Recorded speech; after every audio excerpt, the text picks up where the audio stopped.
Hey there, dreamers, and thank you for joining me on another weekly lesson. And today we are going to be talking about meditating. Why are we talking about meditating? Well, truth be told, I actually had a dreamer reach out to me after last week's lesson in faith. And they said to me, Julia, I hear you. I think that we need to be more activated. I think that we need to be doing something about the things that are on the inside of us. I believe that we need to be following our dreams boldly and go straight through our fear. But what if you don't know what your dreams are? What if you're not clear about what to do next? What if you have this big question mark, or so it seems, over your life? Then what? Hence the reason we're going to be talking about meditating and how to actually get clear, because the three most painful words of any dreamer is I don't know. So if you're struggling today in identifying an answer or needing more clarity in any area of your life, we are going to do that today, okay? And in the meantime, don't forget, if you want these weekly lessons sent direct to your phone, or you simply just want some encouragement on a weekly basis, please make sure that you text DREAM NOW to 22999. Okay. So let's jump in, okay? We all want clarity. We all want to know what our answer is. We all want a better understanding of the next step to take, right? As it pertains to following our dreams, when we consider our business, or if we're in a career change, or if we're trying to take our life to the next level, or we're just trying to lean in and create more passion and connection in our marriage. Oftentimes, we hit a point that we go, okay, I hear all of the things. I get the message on faith. I know that I'm supposed to take action. I know that everything that I'm wanting is on the other side of me doing something. But what if I just don't know what to do, or I don't know what to do first, or I'm Googling all this information, but I'm just stuck? How do I actually get clear? We're going to talk about that today, okay? And I admit, even combining that simple question of how do we get clear with this concept of meditating, for me, if we rewind a couple of years ago, was not a fan. Truth be told, I was never a fan of meditating because I believed a lot of the lies that we're going to talk through today. Lies like, I don't have enough time. I can't quite seem to do it the right way. What if I don't hear anything, right? Like all of these things that stop us before we even get started, right? And for me, I think where it really, if I could just summarize the basis of all my frustration, was lie number one, which says, I'm just not good at it, okay? I'm just not good at meditating, so I'm just not gonna do it, right? But here's the reality. Meditating and why we meditate is not so you can be good at it. It's not so that you can just have one more thing on your already long to-do list to do, just so you can check it off and be done. It's not something that you get to compare yourself to the people around you and give yourself an A or a B or a C on our grade scale, right? The reason that we meditate is so that we can be the best version of ourselves. That's why we meditate. We don't meditate to get good at meditating. We meditate to be the best version of ourselves.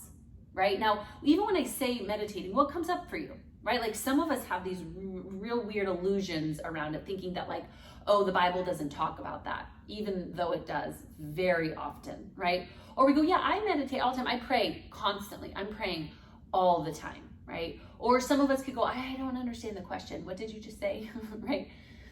Meditation, by definition, is the ability to focus one's mind, attention, and thoughts in a peaceful way.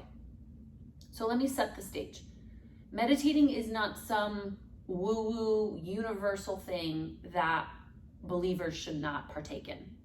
It is absolutely a tool that all of us as humans should partake in, because it's our ability to be better people. And anything that shapes us to become the best version of us is something that we should absolutely look at.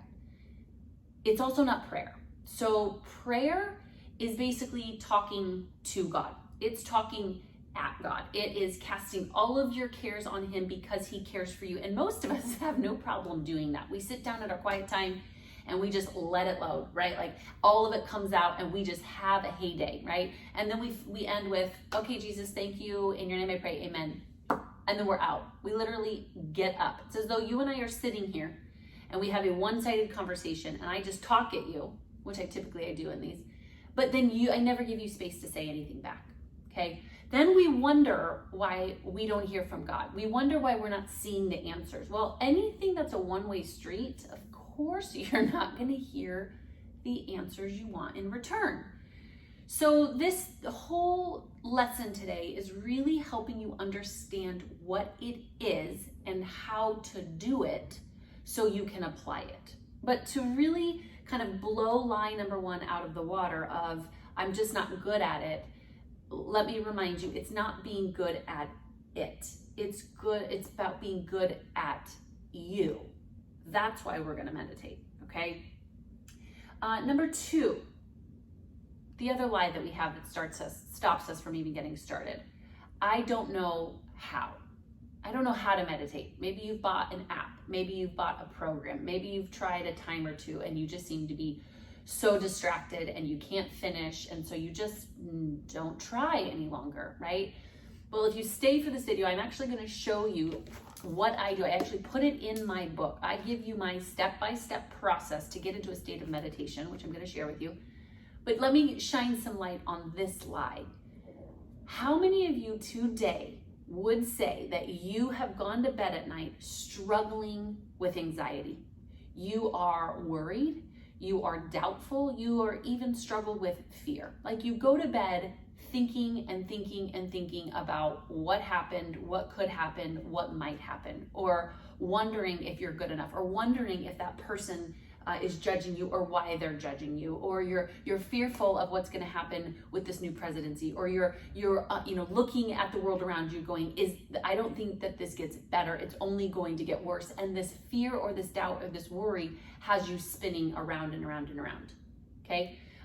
Bill Johnson said it best when he said, look, if you struggle with anxiety, worry, fear, doubt, all of those things, and you've put your attention there throughout the day, or at the end of the day, or as you fall asleep, or first thing in the morning, you know how to meditate. You are just focused on the wrong subject matter. Mind blow.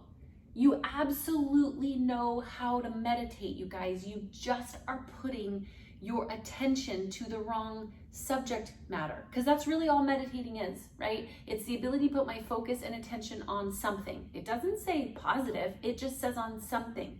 So if you find that you have a propensity to do all of those things, you're in luck. That's really what I'm here to say. You're in luck.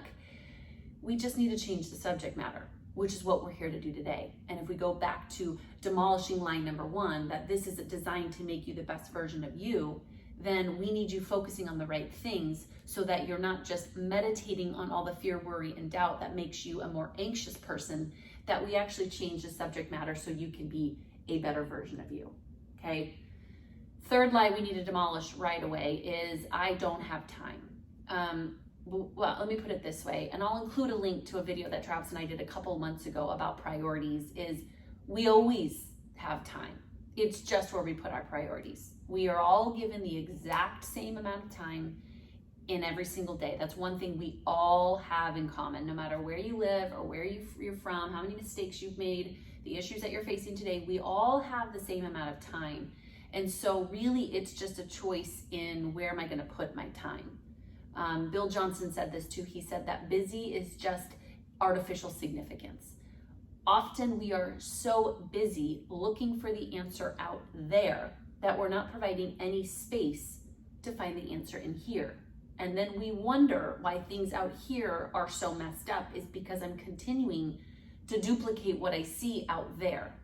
And the world doesn't need more answers to just continue to go round and around and around and around and around. It needs some new revelation. The world needs some wisdom and discernment that comes from a much deeper, more grounded place.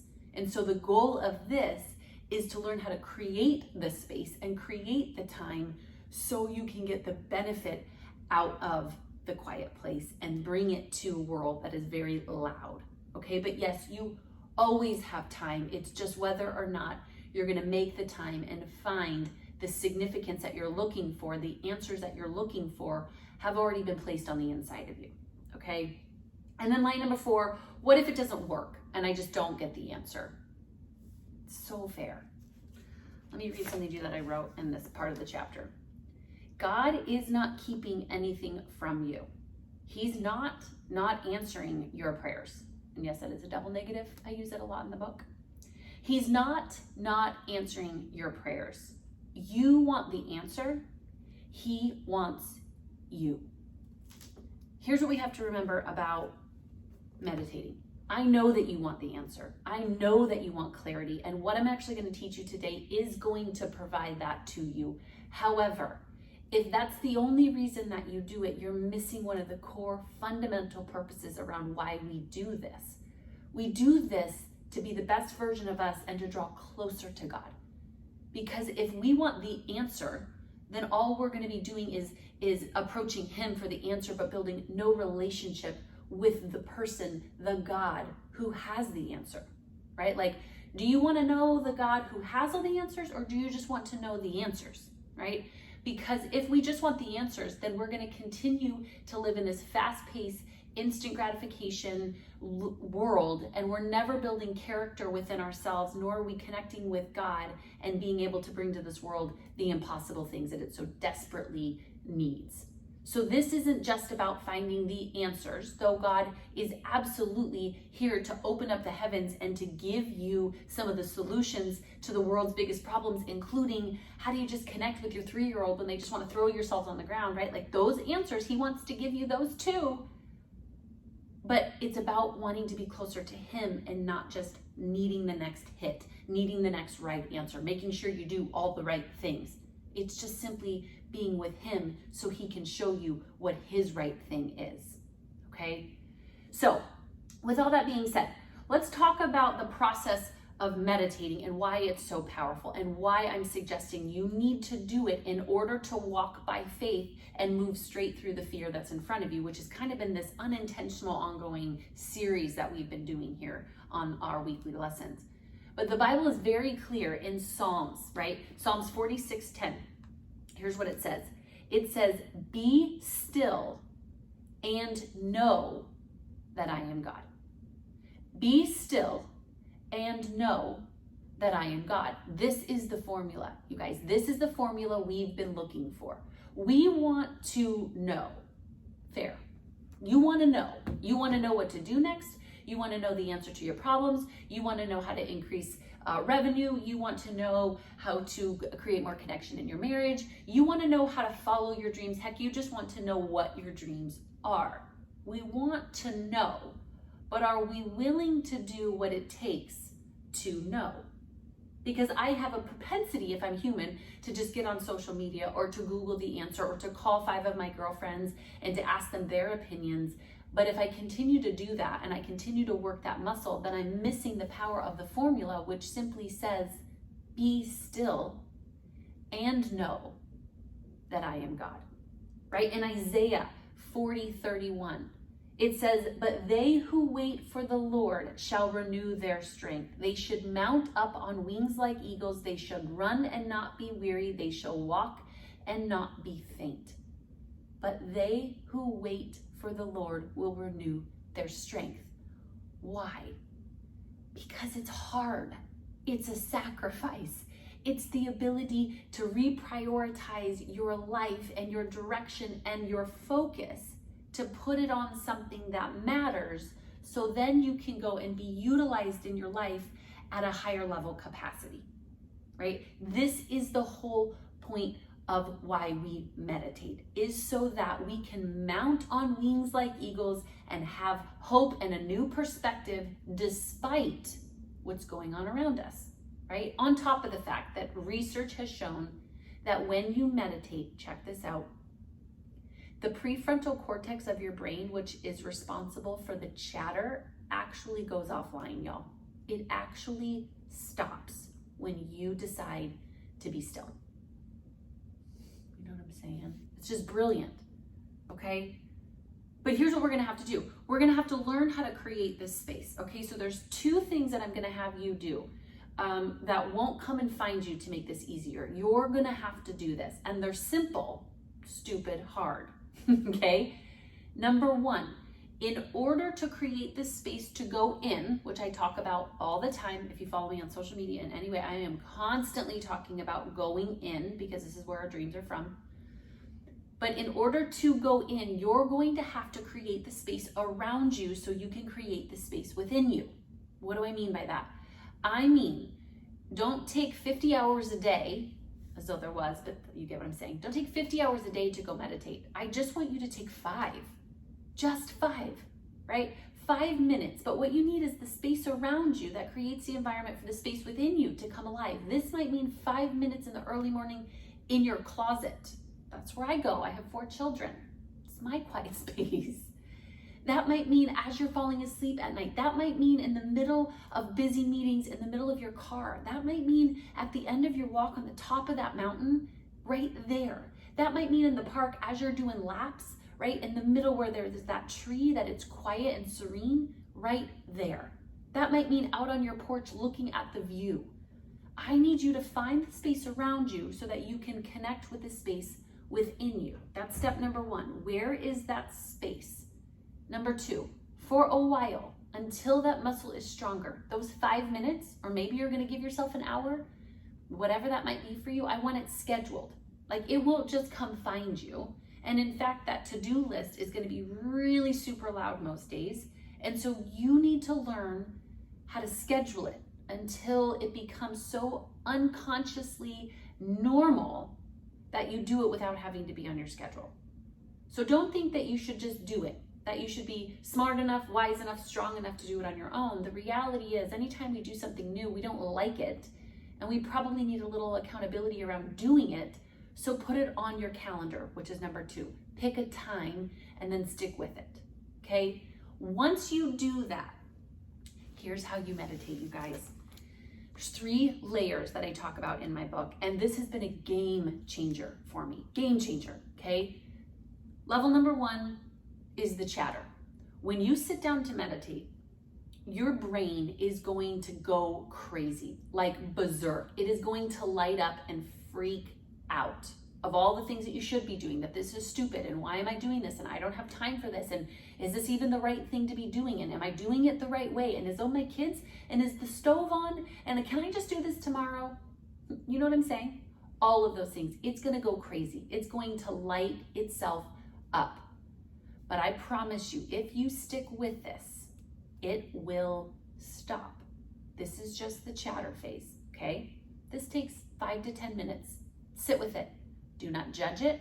Do not try to control it. Do not stress about it. Do not internalize it. Do not fix it. Just as though it's just a kid running across, going crazy, doing sprints until they wear out. Eventually they do. We'll move to the next layer. Okay? Chatter layer. The second layer, this is constructive. This is my constructive layer. This is where it changed for me, because in my mind, I thought when I meditate, I need to sit here and keep my eyes closed and think about nothing. And then I would start thinking about all these things, and I'm like, I am too busy. I've got so many thoughts running through my head that are actually productive. I should be doing something with them, but I'm supposed to be quiet. In the constructive layer, I believe that you start getting these gentle reminders and nudges somewhere between your head and your heart of like, oh, I forgot to blank. I forgot to send that invoice. I forgot to schedule that meeting. Oh man, I meant to write my thank you cards. Or oh shoot, I've got to order Instacart or groceries. Or oh my gosh, I just had that final idea for that last part of the equation that I was trying to add to whatever. Write it down. Open your eyes and write it down. Close your eyes again. When something else comes to you and you add to your to-do list, open your eyes and write it down. You actually will come up with really interesting, profound, simple things that you do need to do. They're informing you of another to-do list that when you come up and out, oh, thank God for this quiet space because it reminded me of all the things that I had been forgetting. Huge, brilliant. Write it down. Don't game plan. Don't strategize. Don't judge it. Don't do it. Just write it down. Once that ends, because it will, Whether you write down 5 reminders or things that you could do all the way to 500, it doesn't matter. Get it out of your head and onto paper, and then be still again. I want you to be still.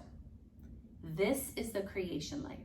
This is the meditative state. This is where, after you've even casted all your cares on God, you've thought about all the problems, you've even prayed about all the issues, this is where you just sit and be still. And you focus on your breath, and you focus on the stillness and the peace and the joy and the serenity that it brings. Because believe it or not, the things that you've been running from, the peace and the joy and the agape love and all of the things that you're wanting are found at this deep, deep level. This is the creation level. And the beauty of this part is this is where God starts to speak to you. This is where your gut and your intuition and visions and dreams start coming to you. This is where it doesn't always speak in your language. Sometimes it's a color. Sometimes it's a number. Sometimes it's someone's face. Sometimes this is where I saw the actual concept of my dream book. This is where I saw this thing start. Most of the time, you could never come up with the things that just land during this time. You're like, that blows my mind. I could have never thought about this. This is what this phase is for.